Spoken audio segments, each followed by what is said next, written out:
Muy buenos días en este martes 11 de mayo de 2021. Sean bienvenidos, bienvenidas a una edición más de Sureste Contigo a través de este canal televisión, a través de las redes sociales y también a través de Radio 10 Ingenio.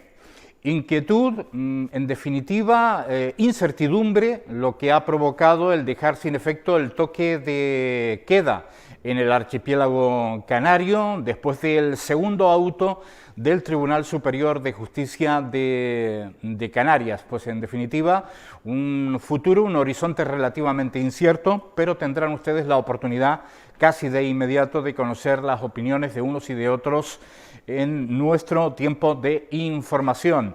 Lo más importante a esta hora, como siempre, como cada día en el comienzo de nuestro programa, es nuestra ronda con nuestros compañeros destacados en los diferentes centros de producción de este canal. Comenzamos con Gustavo Hernández en el municipio de Santa Lucía. Gustavo, muy buen día. Hola, ¿qué tal, Antonio Miguel? Muy buenos días a ti, a todos los invitados, a todo el equipo, a todas las personas que nos están viendo y, por supuesto, a todas las personas que nos están escuchando a través de Radio 10 Ingenio. Pues hoy la actualidad informativa de este martes 11 de mayo en Santa Lucía pasa por los premios que se les acaba de otorgar a la quesería El Buen Pastor de Casapastores en la Cata Insular celebrada recientemente y que ha sido la quesería más laureada de Gran Canaria. Por este motivo, ayer el alcalde Santiago Rodríguez y el concejal del sector primario fueron a visitar esta quesería para felicitar personalmente a sus trabajadores y propietarios. Además, hoy también le vamos a dar cuenta de una nueva propuesta literaria que se presentó el pasado viernes. Ya verán de qué va. Es una artista con un libro que no va a dejar indiferente a nadie. Es una interesante propuesta que podrán descubrir a partir de las 7 de la tarde y 11 de la noche. Y también le vamos a mostrar un pequeño extracto de lo que sucedió ayer en el Teatro Víctor Jara. La segunda parte de los ciclos por departamentos, el ciclo de conciertos por departamentos de la Escuela Municipal de Música. Comenzaron la semana pasada, continuaron esta semana, ayer en el Teatro Víctor Jara, donde participan todo el alumnado de las diferentes modalidades antes de las dos grandes citas de este curso: el concierto del Día de Canarias a final de este mes y el concierto de el fin de curso, que ya será a mediados del próximo mes de junio. Pues con todo esto cerramos la actualidad informativa de este martes 11 de mayo. Que tengan todos un feliz día. Hasta mañana. Hasta mañana, Gustavo. Muchas gracias por la crónica. Pasamos al centro de producción de Ingenio. Teresa Hernández, muy buenos días. Muy buenos días, Antonio. Desde el municipio de Ingenio, hoy comenzamos hablándoles de un curso que se imparte en la Fundación para la Promoción del Empleo. Es un curso al que asisten integrantes de la Policía Local de Ingenio para el manejo de un aparato de detección de drogas. En este sentido, escuchamos a Justo Santana, jefe de la Policía Local de Ingenio. Es peligroso conducir bajo el efecto del alcohol, pero conducir también bajo el efecto de sustancias psicotrópicas, pues también de igual de importante. Por eso la Policía Local lleva trabajando hace mucho tiempo en el factor de la conducción. Estamos hablando de la droga y bueno, hemos realizado este curso para que todos los policías estén formados, incluso hay policías fuera de este municipio, en cuanto a la reglamentación y al uso del equipo de droga. Y vamos a hablarles ahora de una visita institucional que se producía hace pocos días al local de la murga Los Legañosos de Carrizal. Realizaban la visita la alcaldesa del municipio, Ana Hernández, también Lorena Quintana, responsable del área de festejos, y un técnico municipal. Durante el encuentro, del que vemos algunas imágenes, se abordaron las necesidades planteadas por el colectivo en materia de accesibilidad y también de electricidad.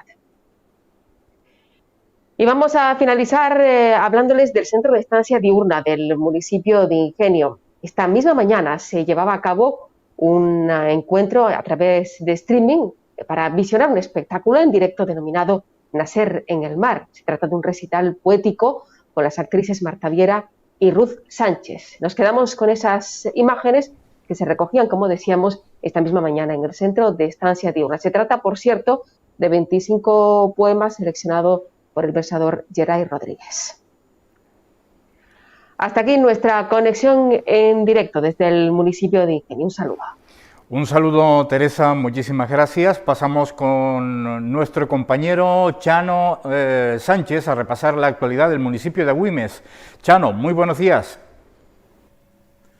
Buenos días, compañeros, buenos días también a todos los que nos siguen a través de Radio 10 Ingenio y a la audiencia de este canal televisión del sureste de la isla de Gran Canaria. Hoy tenemos dos asuntos previstos para nuestros informativos referente a Agüimes. El primero de ellos, nos haremos eco de ese Día de Europa celebrado por el IES Cruce de Arinaga para conmemorar el Día de todos nosotros, de todos los europeos. Y en otro orden de cosas, el Ayuntamiento de Agüimes lanza los presupuestos participativos. Los vecinos y vecinas del municipio y los colectivos pueden hacer propuestas a diferentes proyectos a través de la página web decide.agüimes.es. 300.000 euros a repartir en diferentes proyectos que de manera conjunta se hace en los diferentes barrios del municipio de Agüimes. Ya saben que pueden participar para invertir 300.000 euros. Todas estas noticias más ampliadas en el informativo. Buen día, compañeros. Nosotros seguimos adelante, pasamos página y nos adentramos en lo que ha acontecido a nivel regional de forma significativa en las últimas horas.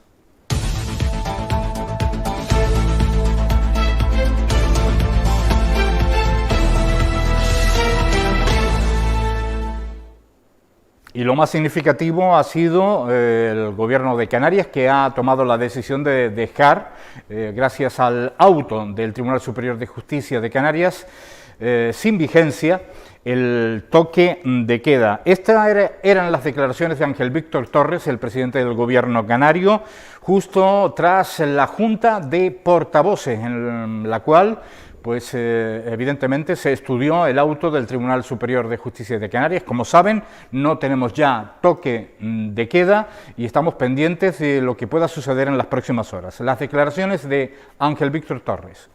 Y bueno, agradecer a los portavoces su presencia hoy. Creo que era importante también que conocieran toda la información. Hemos analizado también el auto que conocimos ayer a las 3 de la tarde, que como saben ustedes, ese auto lo que nos dice es que sí a tener reuniones que puedan ser controladas en cuanto a su número según camine la pandemia.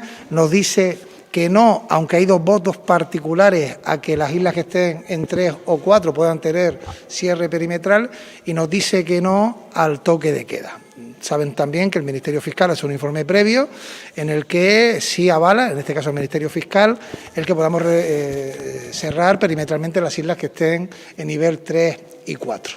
Y, entre tanto, trasladar a la sociedad canaria la responsabilidad que está demostrando, que viene demostrando desde el principio, con respecto a estas medidas, y a que podamos ir cada día teniendo menos positivos y más vacunados, que es el objetivo que se marca el Gobierno de Canarias.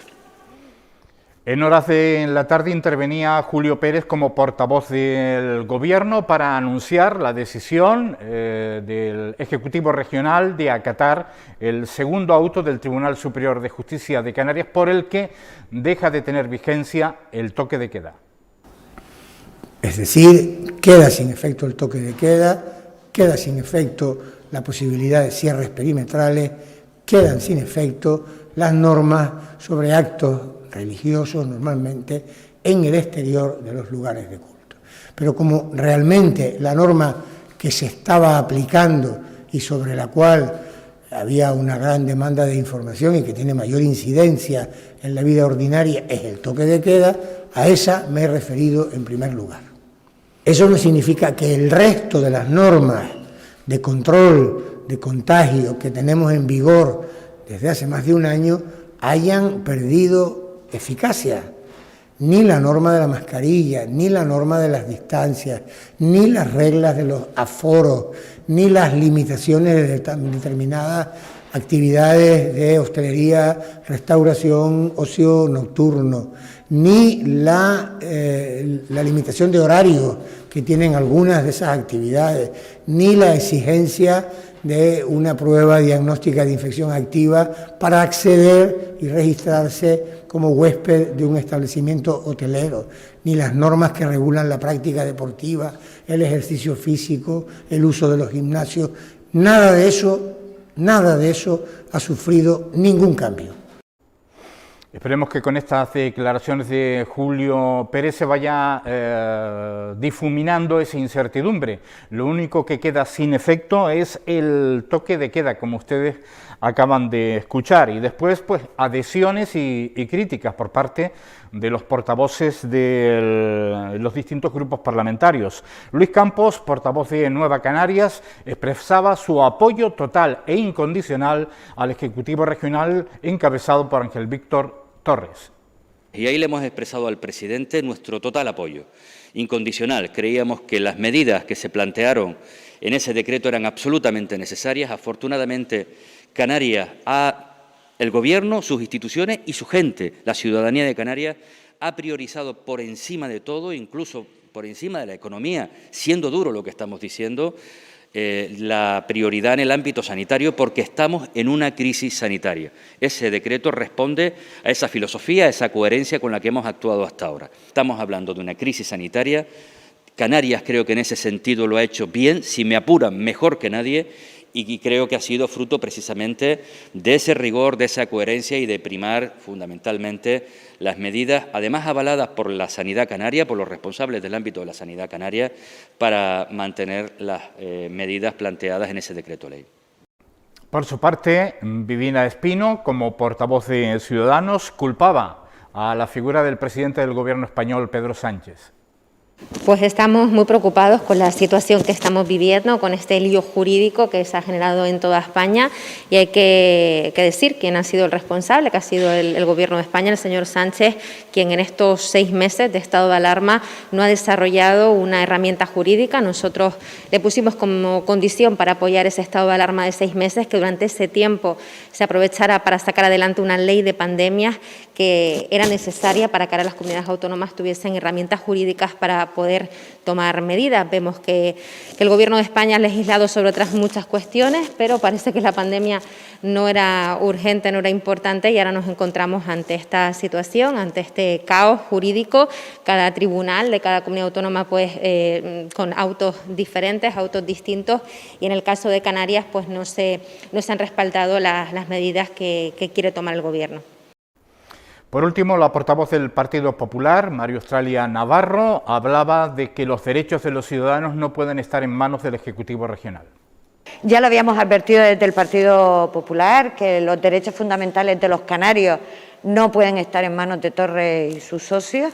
Está claro que no se avala tal medida, la medida que comentamos, que no es cierto, no compartimos que en este momento que esa medida se pueda aplicar. Entiendo que el Tribunal Superior de Justicia de Canarias lo deja muy claro en el auto, que no es proporcional la medida y por lo tanto se opone a la misma. El caos jurídico en todo el país. Lo que está claro es que, como les decía antes, esto es un caos.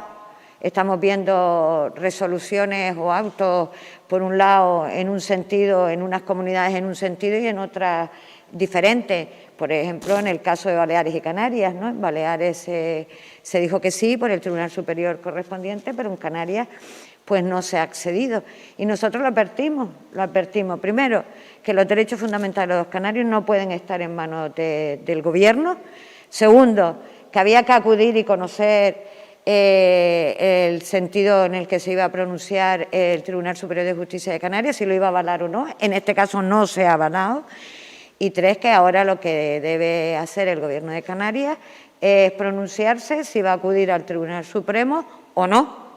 En caso de que no acuda al Tribunal Supremo, le corresponde a ellos explicar por qué no, y en caso de acudir, pues también tendrán que explicarnos por qué sí.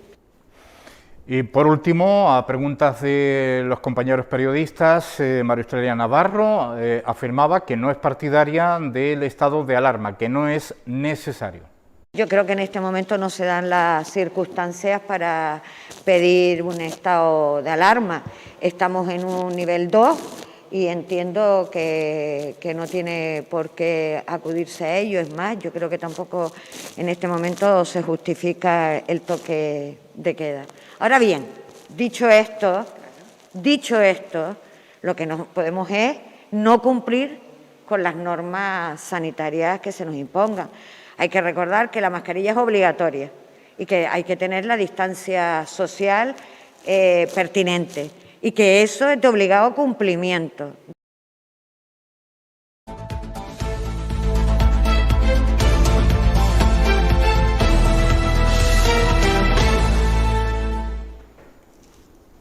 Con nosotros está Elena Suárez, que es concejala de Recursos Humanos, de Presidencia, Igualdad, Servicios Sociales, además de primer teniente de alcalde. Elena Suárez, muy buenos días, bienvenida. Muy buenos días, Antonio. ¿Qué le parece bueno, pues lo acontecido en las últimas horas y sobre todo lo que han expresado los diferentes portavoces parlamentarios? Sí, pues la verdad que a una se le queda el cuerpo bastante revuelto, si me permites la expresión, cuando se pone en valor otro tipo de cuestiones y no las vidas de las personas, ¿no? Yo creo que el Gobierno de España, con Pedro Sánchez como presidente, y el Gobierno de Canarias, con Ángel Víctor Torres como presidente de Canarias, lo que ha puesto siempre como centro para la toma de decisiones es las vidas de las personas.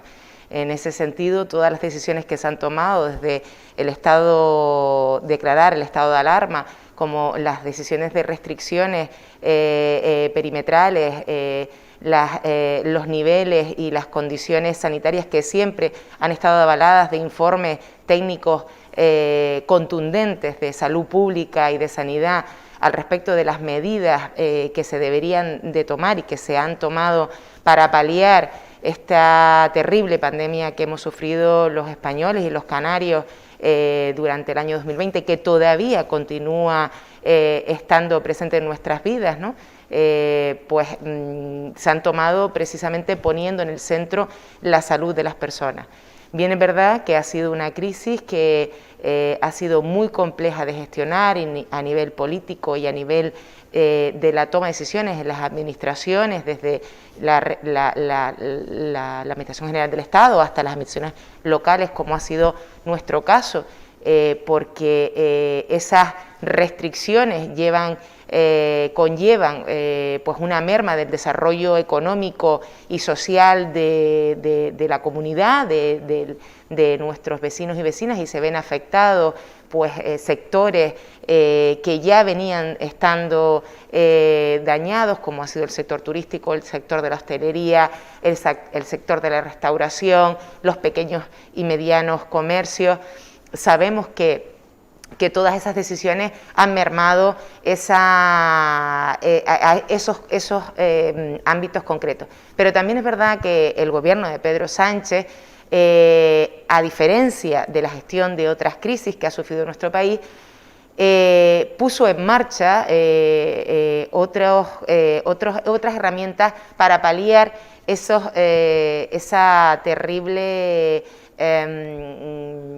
ese terrible impacto económico, no solamente a las pequeñas y medianas empresas, a los autónomos, sino también a las personas que quedaban en situación de desempleo. Ahí están los ERTES como herramienta fundamental para evitar la vulnerabilidad social de esas familias, de esas personas que siguen estando en vigencia. El Gobierno de Canarias también ha establecido con las patronales y los sindicatos un mayor tiempo de esas medidas para paliar la vulnerabilidad social de las familias en Canarias. Y bueno, yo creo que lo decía el presidente del Gobierno en sus declaraciones y el portavoz del Julio Pérez, las decisiones de los tribunales hay que acatarlas. Otra cosa es que nos gusten más o nos gusten menos, porque como también decía el presidente en declaraciones estos días, existe un informe contundente de salud pública en el que establece que debe prevalecer normas sanitarias de restricción para controlar una pandemia que todavía no ha acabado, a tenor de que el estado de alarma ya no esté en vigencia. ¿Qué opinión le merece bueno, las imágenes que hemos visto este fin de semana en distintos puntos de nuestro país, donde ha dado la impresión de que con el fin del estado de alarma pues ha finalizado la pandemia? Sobre todo hemos visto muchísimas personas, miles de personas en distintas capitales pues celebrando sin distancia de seguridad, sin ningún tipo de medida. ¿Qué impresión se lleva cuando...? Pues mire, yo lo veo y lo contemplo con cierta tristeza y preocupación, porque de hecho, bueno, estos días han salido en las redes sociales incluso personal de ámbito sanitario, como a la par que estaban en ese momento ingresando pacientes en las unidades de urgencia, pacientes con COVID en estado grave, y justo enfrente de esos centros sanitarios habían masivas fiestas de ocio celebrando lo que para ellos, en vez del fin del estado de alarma, era el fin de la pandemia. Es curiosa la capacidad que tiene el ser humano de olvidar tan rápido una situación que ha dejado miles de muertos en nuestro país y consecuencias gravísimas a nivel social y económico que van a seguir teniendo repercusión desgraciadamente en años próximos, ¿no? Pues con cierta tristeza y preocupación, pero sobre todo una lo ve con tristeza y preocupación cuando escucha a dirigentes y responsables públicos que de alguna manera instan y propician el que este tipo de irresponsabilidades colectivas puedan generar fallecimientos, puedan generar muertes, ¿no? Porque, como digo, ha terminado el estado de alarma, se ha decretado y así los tribunales lo han establecido y hay que acatar esa decisión, pero la pandemia sigue ahí, el COVID sigue ahí, si no deberían de hacer algún tipo de visita lúdica, turística a las zonas donde están padeciendo los sanitarios todavía la repercusión de esta tremenda crisis sanitaria. De hecho, en muchos puntos de nuestro país están saturadas las UCIs, incluyendo el archipiélago canario. Se va aligerando, pero hay una circunstancia, está atacando el virus a personas más jóvenes que prolongan su estancia en la UCI antes de ser dados de alta. Después, por otra parte, también dentro de los titulares que nos encontramos en la jornada de hoy, pues un niño de 6 años muere por COVID, que es un contrapunto, yo creo que absolutamente feroz. No tiene piedad ese contrapunto a lo que hemos visto a lo largo de todo el fin de semana, de esa sensación festiva, y después, por otra parte, también hemos podido constatar esa incertidumbre, ¿no? La gente no tiene muy claro exactamente qué es lo que está pasando. Si hemos escuchado a Julio Pérez, veremos que prácticamente todas las medidas siguen en vigor, lo único, el toque de queda. Y también, aunque no lo hemos escuchado, pero lo decían la jornada de ayer, los establecimientos, los restaurantes siguen con su horario, por lo tanto, el toque de queda, el que no esté en vigencia, bueno, las personas pueden circular, pero tampoco van a tener muchas alternativas a la hora de salir más tarde de la hora reglamentada para restaurantes y otros establecimientos, ¿no?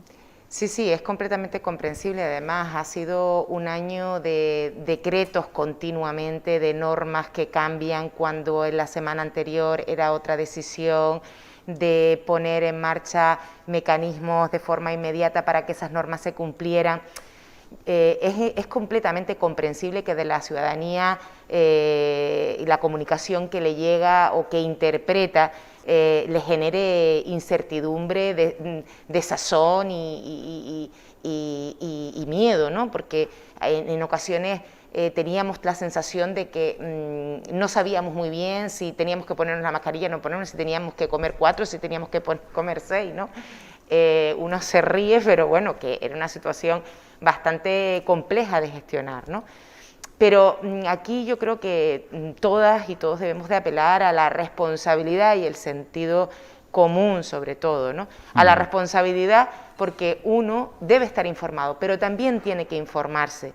Y al sentido común de que, bueno, yo creo que llevamos un año prácticamente con una mascarilla, con unas distancias de seguridad, con unas normas que ya están integradas en nuestra cotidianidad, en nuestra vida, y que evidentemente pues a los datos me remito, es decir, seguimos estando en una situación de pandemia, debemos seguir apelando a la responsabilidad individual y colectiva.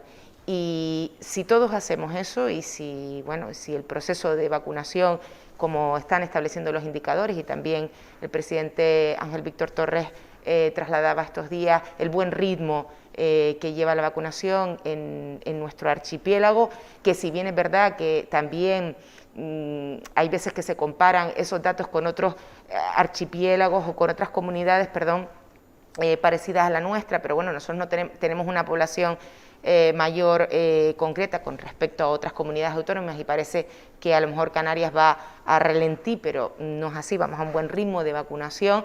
Pues yo creo que entre ese ritmo, con el esfuerzo que están haciendo el personal sanitario y con la responsabilidad individual y colectiva, pronto podremos tener una normalidad mucho más agradable. Como decíamos, una carrera de fondo donde nos falta un pequeño tramo para llegar, sobre todo por el tema de la vacunación.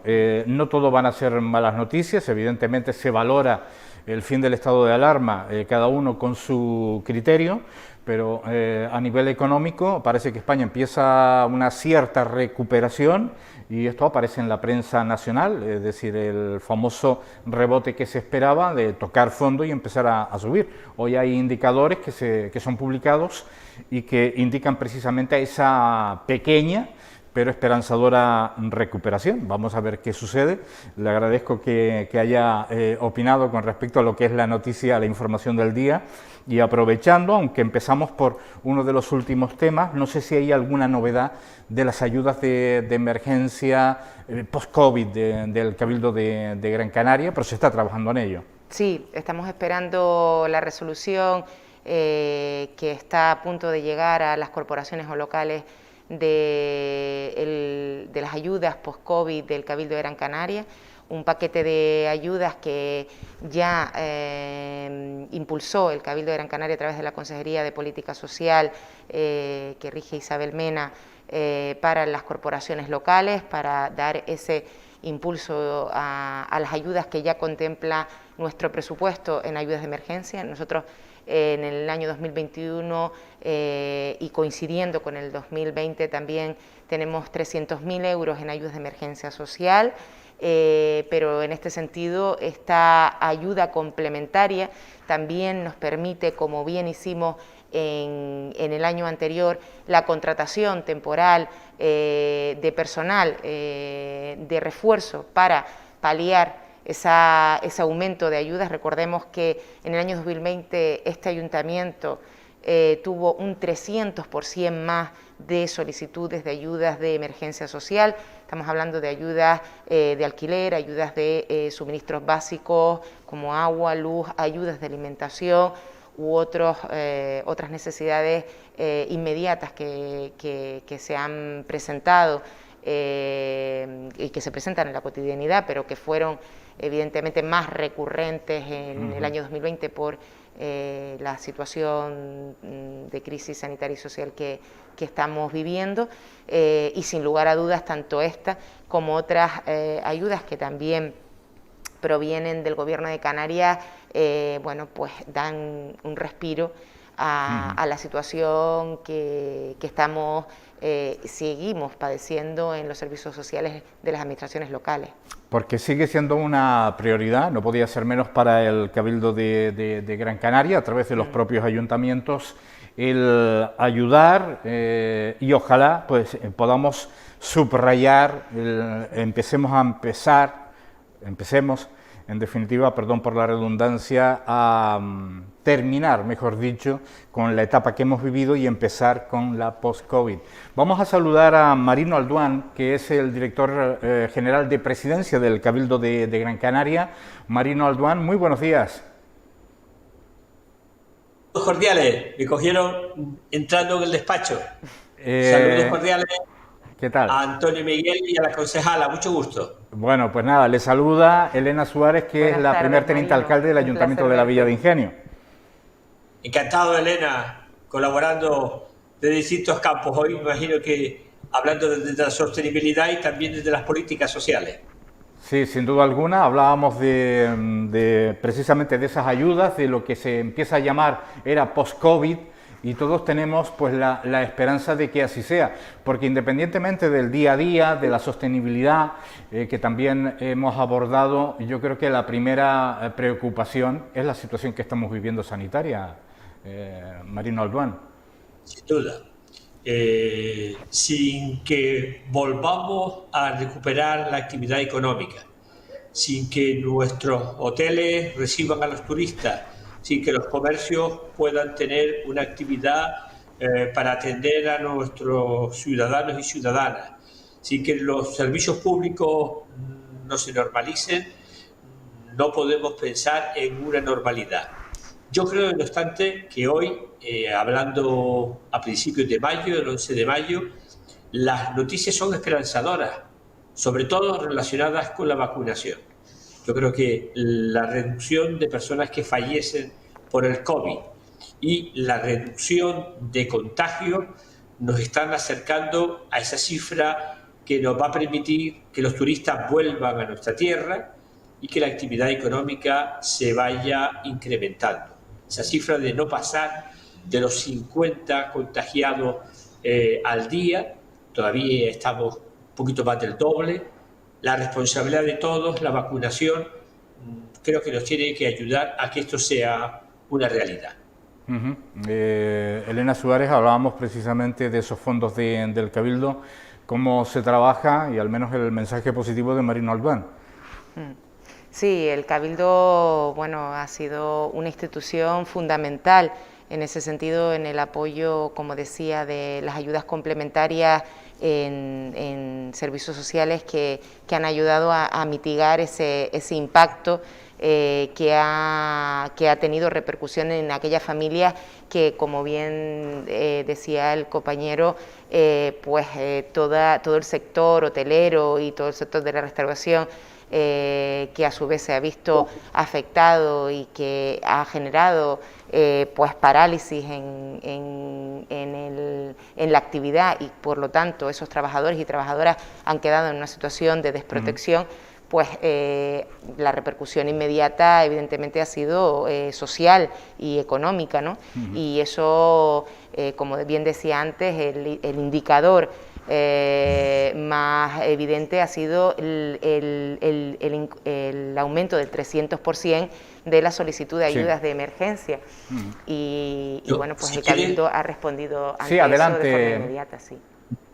Y complementando la información valiosa que está aportando Elena, recordar a todos los televidentes y a las personas que nos pueden seguir también por radio, que sigue abierto el plazo para las solicitudes de ayuda a pequeñas y medianas empresas y comercios en ayuda complementaria. Hablaba muy bien la concejala de las ayudas sociales. El Cabildo ha incrementado por 3 las ayudas de emergencia, básicamente en colaboración con los ayuntamientos, que son una herramienta imprescindible. No tendremos suficientes palabras para reconocer ese trabajo de primera línea que los 21 ayuntamientos de Gran Canaria están haciendo en este momento. Pero añado que las ayudas para las pequeñas y medianas empresas que pueden solicitar dentro de la Cámara de Comercio, porque el Cabildo ha puesto 7 millones añadidos a los 12 que ya se pusieron el año pasado, creo que habla de que tenemos que estar cerca de las personas. En este momento nuestra tarea tiene que estar cerca de las personas, porque si no, no tiene sentido nuestra tarea de servicio público. Bueno, tenemos la esperanza, comentaba anteriormente al titular, de que la economía empieza a recuperarse, pero nos preocupa muchísimo más la crisis sanitaria en sí, la presión hospitalaria y por supuesto todas aquellas personas que están sufriendo la enfermedad, esos nuevos contagios, los fallecimientos. Desgraciadamente hoy hablamos, es un ejemplo para quien se toma este tema con banalidad, el fallecimiento de un niño de 6 años. En definitiva, una pregunta antes de hablar de sostenibilidad.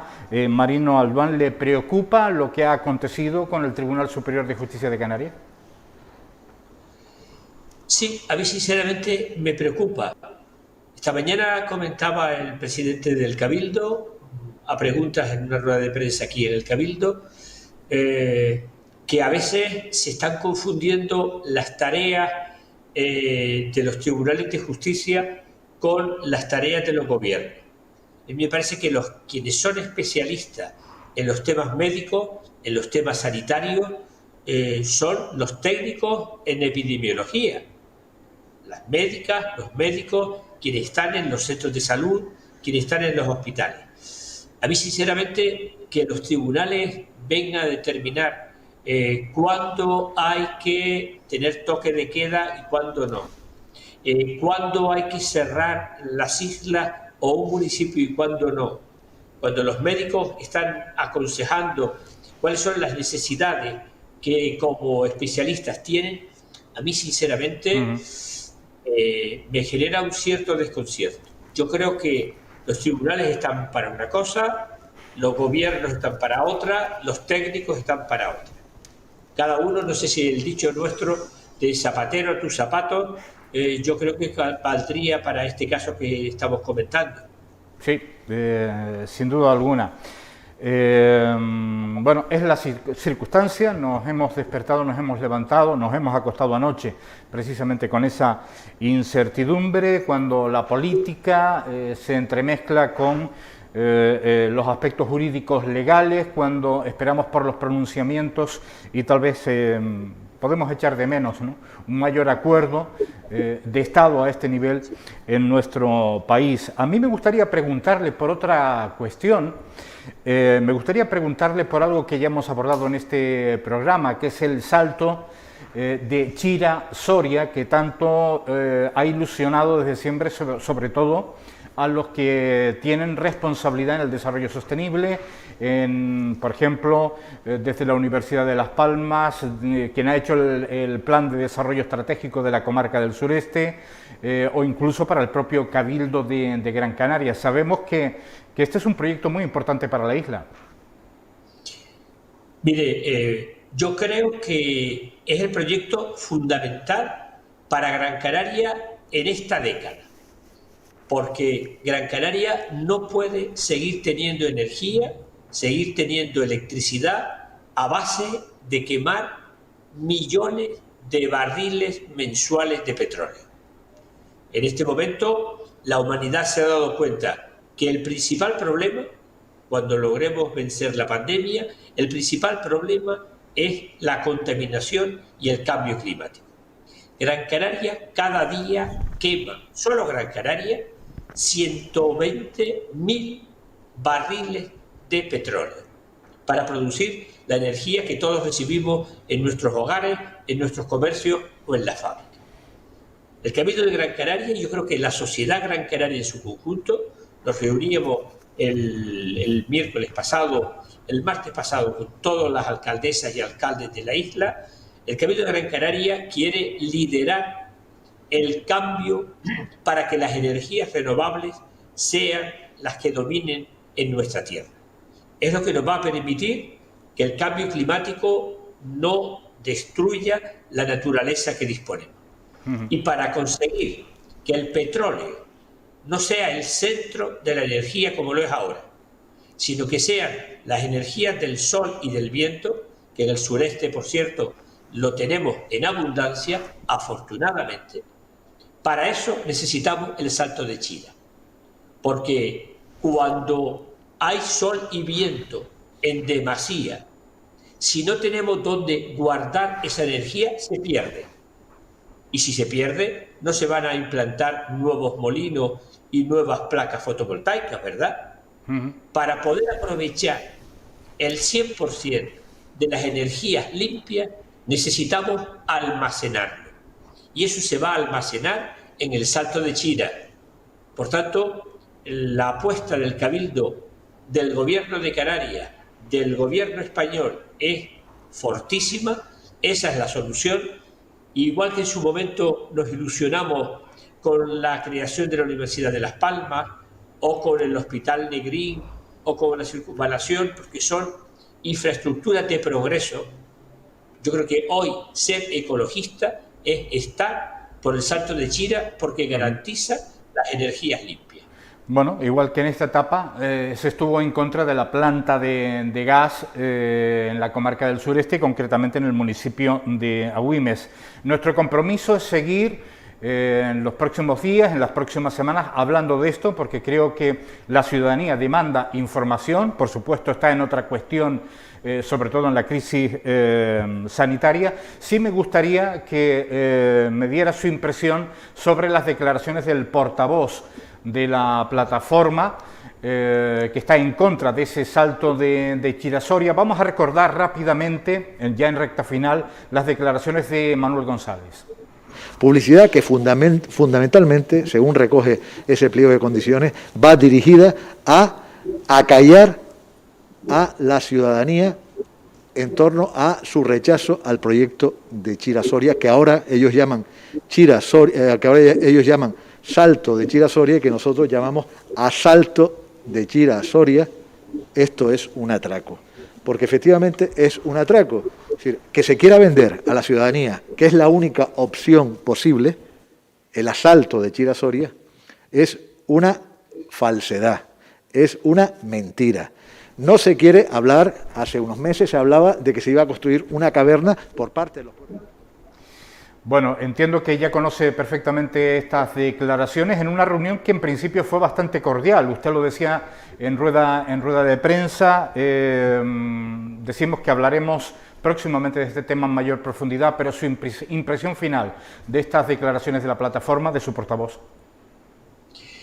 Yo creo que fundamentalmente demuestra desconocimiento del proyecto. Me parece que un proyecto que está apoyado por el Cabildo de Gran Canaria desde hace 12 años.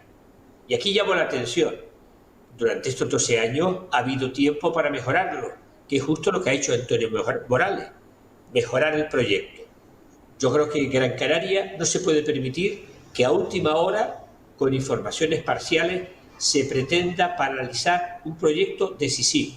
Pero es que además del Cabildo de todas las corporaciones desde el año 2009, los 21 ayuntamientos de acuerdo completo, el Parlamento de Canarias con todos los grupos, derecha, centro e izquierda, el Gobierno central, la Unión Europea. Por tanto, es un proyecto que para Gran Canaria va a significar colocarnos en la primera división de la energía. Y la molestia, yo creo molestia muy reducida que pueden tener inicialmente las obras, no van a tocar la conservación del barranco y por el contrario, Gran Canaria puede aspirar como primera isla del archipiélago a ser una isla descontaminada de energías fósiles.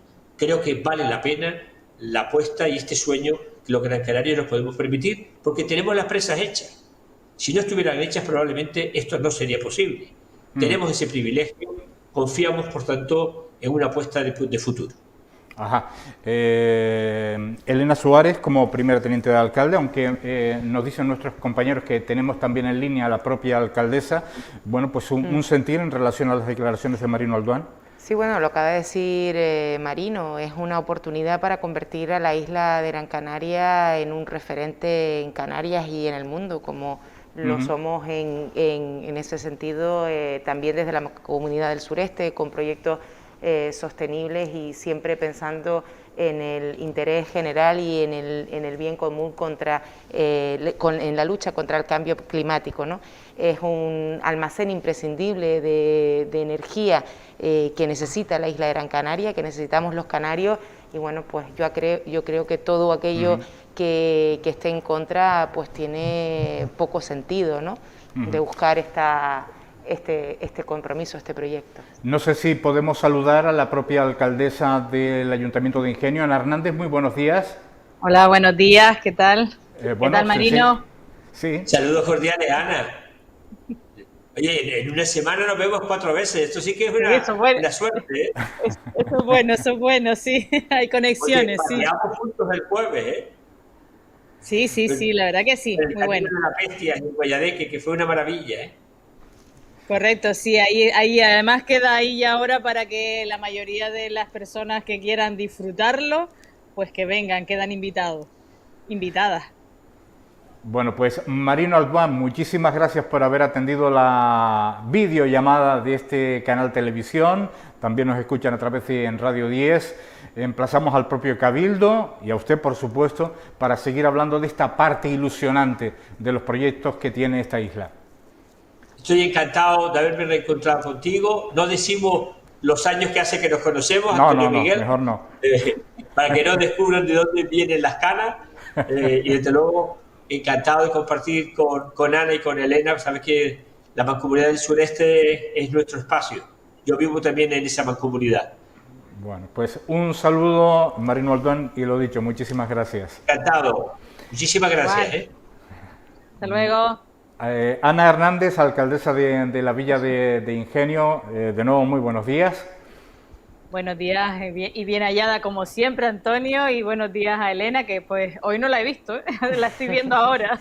Bueno, la tenemos aquí en televisión, bueno, pues sujeta, por supuesto, a toda la actualidad. Enseguida hablaremos también de otras cuestiones rápidamente con ella, pero como alcaldesa me gustaría conocer su opinión sobre la situación que se ha vivido tras el fin de semana, el auto del Tribunal Superior de Justicia de Canarias, y entiendo que es oportuno enviar un mensaje a la ciudadanía ante ya la ausencia del toque de queda.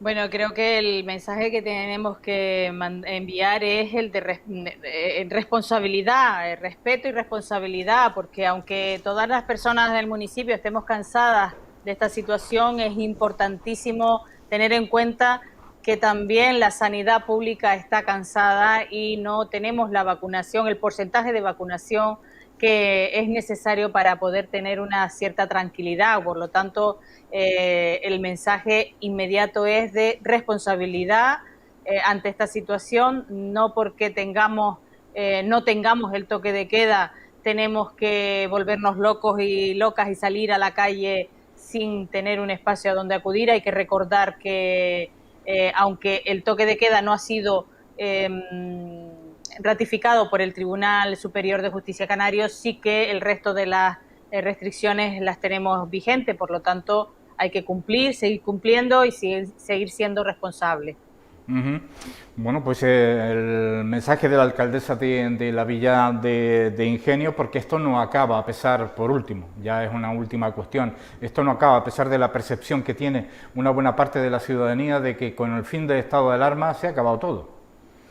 No, esto no acaba, al contrario, la población en este caso de Canarias, no tiene más que un porcentaje aproximadamente superior al 12% de vacunación. Eso no es nada prácticamente en relación a toda la población, y por lo tanto el virus sigue circulando. El virus no atiende a que ahora no haya una situación de alerta. El virus atiende a que nos vamos a seguir contagiando, que va a estar con nosotros el resto de nuestras vidas, pero debemos ser, vuelvo a repetir la palabra, responsables, porque a nadie le gustaría volver a las situaciones de hace un año en la que desgraciadamente tuvimos que cerrar toda España, bueno, todo el mundo realmente, ¿no? Pero en este caso, Ingenio, que es lo que nosotros nos interesa, volver atrás y volver a que toda la población sea confinada de nuevo, hay que tenerlo en cuenta, porque ahora sí que sería un daño muy grande a la economía. Sin duda alguna. Hay que recordar sencillamente una cuestión: la pandemia continúa. Alcaldesa, correcto. Muchísimas gracias por habernos atendido. Muy buen día. Gracias a ustedes, gracias, bueno, y saludos a todos los oyentes de Radio 10, pero a los televidentes de este canal y de Sureste Contigo. Lo dicho, gracias. Seguimos con Elena Suárez. Bueno, hay un detalle que no sé si es posible, yo creo que no. Bueno, en la propia mascarilla, de la que también es primer teniente de alcalde, donde se está haciendo alusión a una campaña que está llevando a cabo el Instituto Canario de Igualdad sobre la mujer. Estamos, por supuesto, luchando por la igualdad y por romper bastantes estereotipos. Estamos hablando de la gordofobia y estamos hablando también de la gordofobia y otras agresiones estéticas hacia la mujer. De eso hace alusión, ya que no podemos tener un primer plano, pues la mascarilla de Elena Suárez, ¿no? Sí, efectivamente, sí. Interesantísimas estas jornadas que inició el Instituto Canario de Igualdad en el año 2020 y que responden a bueno, una forma más de violencia, que es la denominada violencia estética, que no solamente viene verdad que sufrimos las mujeres, pero que sí mayoritariamente, y las estadísticas establecen que más de un 84% de mujeres sufrimos esa violencia por nuestro aspecto físico, por los cánones de belleza que socialmente se nos imponen a las mujeres, a lo que responde al rol femenino, a la feminidad, a bueno, pues esos estereotipos que condicionan el que luego las mujeres pues de alguna manera nos veamos presionadas por ese constructo social a bueno, pues someternos a intervenciones quirúrgicas o a tratamientos dietéticos o de cualquier índole para poder cumplir con esos cánones, ¿no? Incluso a nivel psicológico también. Hay sí, una carga estética de, claro, que no puede alcanzar el estereotipo, ¿no? Claro, claro, es un aspecto que conlleva a un maltrato psicológico hacia la persona, en ese sentido, pues todo lo que tiene que ver con la autoestima y la valoración personal que una hace de su cuerpo y de su aspecto físico, ¿no?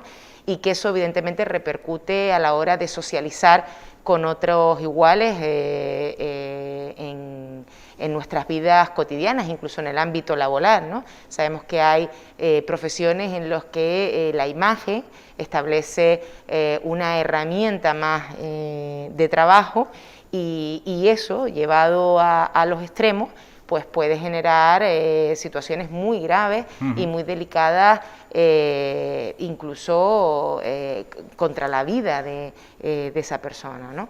Y bueno, desde aquí, si me permites, pues este era un poco el homenaje que quería hacer a través de esta mascarilla que es de esta edición de la campaña que sigue teniendo el Instituto Canario de Igualdad, y a través de su directora, Kika Fumero, felicitarla, tanto a ella como a su equipo de trabajo, por poner en Canarias un debate muy interesante, además que ha tenido una repercusión internacional a través de los canales de internet que han podido, a través de los cuales se puede disfrutar de estas jornadas. Incluso ya esta semana anunciaba el Instituto que colgarían todo el seminario para aquellas personas que no han podido disfrutar de estos talleres, pues puedan beneficiarse de toda esta información. Y yo creo que es importante que estos debates estén en la calle, que generen conciencia social y que visibilicen otras realidades de personas que padecen en su día a día una presión social y que estigma hasta situaciones insospechables la vida de un ser humano, ¿no? Bueno, estamos hablando de una cuestión de igualdad, pero siempre solemos utilizar una frase, que yo no sé si estará de acuerdo o no, que en este caso, en lo que se refiere a la estética, en la diferencia está la virtud. No tenemos que seguir un estereotipo para ser todos iguales, sino simplemente darnos cuenta de que somos diferentes los unos de los otros y que ahí también hay una virtud. Estamos hablando de la diferencia estética, entre otras cuestiones, ¿no? Que es precisamente lo que en el fondo pues esta campaña viene a apoyar, esa diferencia y esa aceptación y el romper en mil pedazos pues el estereotipo del 90, 60-90, tal y como decía Kika Fumero, que lo vamos a recordar muy brevemente. Marco de estas segundas jornadas internacionales sobre gordofobia y violencia estética contra las mujeres, organizadas por el Instituto Canario de Igualdad, hemos querido ir más allá del acto de estos tres días de jornada y llegar también a las islas no capitalinas. El año pasado realizamos murales urbanos en Gran Canaria y en Tenerife, y este año, con esta jornada, en el marco de esta jornada, hemos realizado murales urbanos en las islas de Lanzarote, en Tías, en La Palma, en los Llanos de Aridane, y hemos conseguido que nos abran las puertas en La Graciosa, en el SEO de La Graciosa, que será el mural urbano con el que clausuremos esta jornada en una semana. Bueno, pues el crear debate es lo interesante en una cuestión que además ya se ha venido reivindicando hace mucho tiempo, lo que tal vez ese estereotipo es más duro de lo que pensamos cuando los cánones de belleza, cuando hablamos precisamente del modelaje, cuando hablamos de muchos aspectos de la sociedad, siguen inamovibles, incluso con capítulos realmente criticables, como el acudir a centros de bulimia y anorexia, para acoger mujeres que sirvan de modelos donde la delgadez es una virtud cuando realmente es una enfermedad, si estamos hablando de estos centros, ¿no? Sí, porque realmente sigue existiendo no solamente una crisis de valores, sino también muchos prejuicios en cuanto a la imagen física de las personas, ¿no? Cuando vemos a una persona obesa, entendemos que prejuzgamos a esa persona porque entendemos que ya incluso no pensamos que pueda ser una patología, ¿no? Sino que hay un descuido, que hay una dejadez, que hay una falta de autoestima. O sea, prejuzgamos ya de por sí de que la imagen está ligada o condicionada a una forma de vida que además incluso enjuiciamos, o sea, que nos tomamos la libertad y el sinsentido de establecer por cómo la persona ha llegado hasta eso, ¿no? Esto en una sociedad como la que vivimos es insostenible, ¿no? Porque cada uno querrá o podrá hacer con su cuerpo y con su vida lo que buenamente quiera o pueda, ¿no? Y la cuestión estética, en ese sentido, por eso decía antes que la gordofobia es una situación que afecta a mujeres y hombres, pero bien es verdad que la violencia estética, y por eso resaltaba ese dato, ese porcentual, siempre nos ha afectado más a las mujeres, porque se nos ha condicionado mucho más a que la imagen está ligada a una serie de comportamientos que se entienden femeninos dentro de la sociedad, ¿no? Y luego porque en el ámbito de la publicidad, de la imagen, pues hemos estado mucho más presentes las mujeres que los varones, ¿no?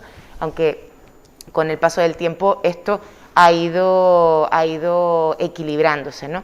Pero seguimos estando condicionadas a ese aspecto que para nada debe de repercutir ni debe establecerse como prioritario para la hora de desarrollar una vida digna, ¿no? O un trabajo digno. Es que no estamos hablando de un defecto, claro, estamos hablando de una diferencia. Otra cuestión es que la sociedad lo interprete como un defecto. Claro, y así, más que como un defecto, lo establece como algo que que está condicionado al género. Ajá. Algo que está condicionado al género, es decir, ¿por qué tengo yo que establecer una figura estética determinada por mi condición de ser mujer? Entonces, bueno, esto es una violencia estructural que se le llama, una violencia condicionada por unos cánones impuestos de belleza y que, vuelvo y repito, es de agradecer que instituciones públicas como el Instituto Canario de Igualdad ponga en el centro de debate este tema, la gordofobia, la violencia estética, como bien decía la directora, a través de estas campañas y de estos talleres internacionales, y que pongan a Canarias además en el debate político y social de aspectos tan importantes y que afectan a las mujeres en nuestra sociedad y que desgraciadamente todavía establecen comportamientos estereotipados, ¿no? Estamos en recta final, nos comprometemos a hacer un debate también al respecto, sí. Que este medio de comunicación como servicio público puede también crear opinión en este sentido, como también me gustaría preguntarle para finalizar por la nueva masculinidad. Es una iniciativa del Cabildo que ha llegado a la comarca del sureste cada primer jueves de cada mes en cada municipio. Ha comenzado a Güímez, Santa Lucía, e Ingenio, con lo cual también se pretende hacer un debate para romper los estereotipos que incluso los propios hombres nos creemos muchas veces que debemos desempeñar. Sí, efectivamente, sí, como bien dices, son unos talleres de nuevas masculinidades que están enmarcados dentro de un proyecto de la Consejería de Igualdad y que nuestra mancomunidad, en este caso Santa Lucía Agüimes Ingenio, pues va a tener esa presencia de esos talleres en los 3 municipios.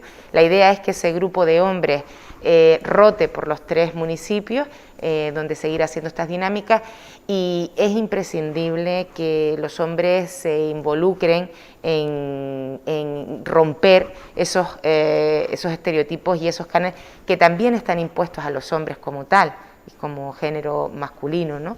Yo creo que desde hace ya varias décadas los hombres dentro del posicionamiento social tienen que descubrir, reconocerse y conocer estas nuevas formas de relación y de socialización con sus iguales y también con las mujeres, y bueno, pues es una oportunidad extraordinaria para que bueno, pues se conozcan, se reconozcan y pongan en valor otros modelos que son bastante distintos a los modelos patriarcales y a los modelos secados por una condición de género que ha impuesto esa estructura social, ¿no? Esta semana, de hecho, nos han llegado mensajes a la concejalía agradeciendo la puesta en marcha de estos talleres y la apuesta por estos talleres, porque están teniendo mucha repercusión y sobre todo porque es como digo, es un espacio adecuado y necesario para que se sigan cuestionando y autocuestionando su propia masculinidad, ¿no?